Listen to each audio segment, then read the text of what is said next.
नहीं तेरा नशेमन कसरे सुल्तानी के गुंबद पर, तू शाइन है बसेरा कर पहाड़ों की चट्टानों पर। स्टूडेंट्स, आज का हमारा topic what the means of education. Education का मतलब क्या है? आखिर अपनी ज़िंदगी के 20-30 साल जो हम एक फील्ड में देते हैं, एक ज़िंदगी का बड़ा हिस्सा जिसमें खपाते हैं, उसको हासिल करने का मतलब क्या है, उसकी मीनिंग क्या है, उसकी वैल्यू क्या है। ये बात शुरू करने से पहले स्टूडेंट्स, मैं आपको एक छोटा सा मुख्तसर वाक़या बताऊंगा इंशाल्लाह, और ये उम्मीद करूंगा कि आप पसंद करेंगे इंशाल्लाह।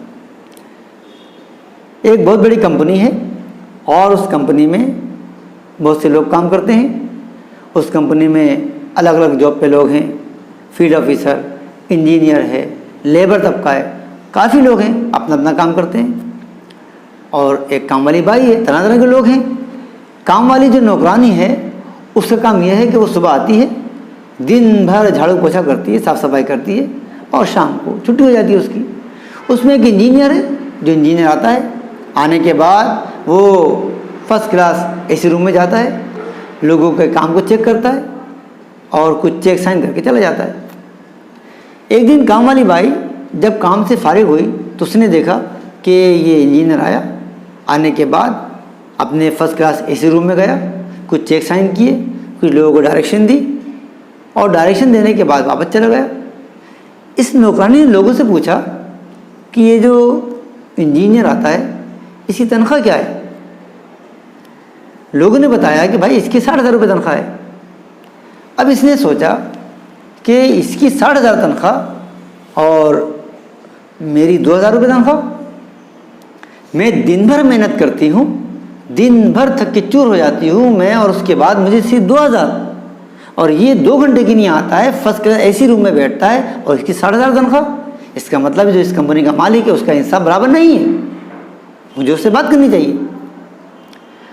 दूसरे दिन जब उस कंपनी का मालिक आता है तो इस काम वाली ने, इस नौकरानी ने उसके सामने ये बात रख दी कि सेठ, मुझे तुझसे कुछ बात करना है, तेरी कंपनी के अंदर इंसाफ बराबर नहीं है।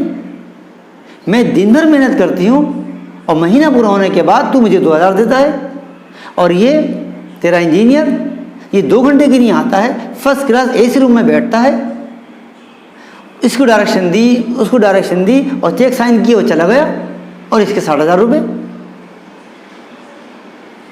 सेठ ने कहा ठीक है, तुम दोनों कल मेरे ऑफिस में आओ। और सेठ ने दोनों को ऑफिस में बुलाया, दोनों को बिठाया, और बिठाने के बाद सेठ ने एक अंडा नौकरानी को दिया कि ले ये अंडे को तू खड़ा कर दे। अब इस नौकरानी ने अंडे को हथेली पे घुमाया, बहुत कोशिश की कि अंडा खड़ा हो जाए, लेकिन अंडा कहाँ खड़ा होगा। बहुत कोशिश करने के बाद इसने कहा कि सेठ, अंडा कैसे खड़ा होगा, अंडा तो खड़ा नहीं हो सकता, क्या रुक जा। अब सेठ ने वो अंडा इंजीनियर को दिया कि ले ये अंडा खड़ा कर दे।